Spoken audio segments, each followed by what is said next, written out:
Que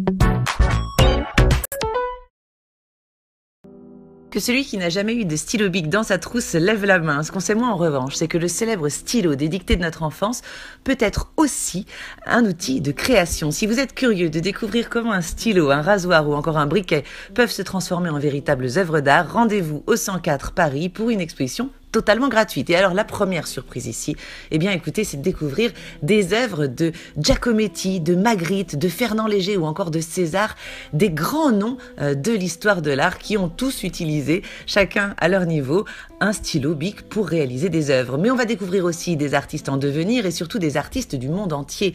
Afrique, Asie, Amérique du Sud, un tour du monde artistique qui nous rappelle que chaque seconde dans le monde, la marque au capuchon bleu vend 200 stylos. Ici, en tout, ce sont 140 œuvres issues de la collection Bic qui jouent avec l'univers de la marque. Le stylo, évidemment, pour réaliser des esquisses, mais pas seulement. On va découvrir des œuvres qui jouent sur l'encre, qui sert ici de peinture ou d'expérimentation, comme avec ces magnifiques œuvres d'Hicham Berrada qui détournent complètement le stylo de sa fonction première et créent, regardez, des formes ultra poétiques, presque organiques.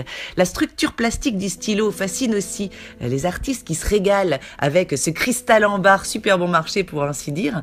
Et effectivement, dès notre arrivée dans cette exposition, on se retrouve face à l'œuvre monumentale de l'artiste autrichien Herbert Interreger, une installation réalisée avec plus de 15 000 stylos sur 7 mètres de long. Les surprises ne s'arrêtent pas là, rassurez-vous, vous découvrirez comment on peut réaliser une chaise avec plus de 1000 rasoirs, créer une lampe façon cristal ou encore une robe avec 8521 briquets précisément. Mais il faut quand même reconnaître que les œuvres qui nous ont le plus marqué ici, eh bien, ce sont ces portraits hyper réalistes. Regardez, on jurait que ce sont des photos. On se revoit alors avec son bon vieux stylo bille et on réalise le travail et le talent qui se cache derrière chacun de ces dessins.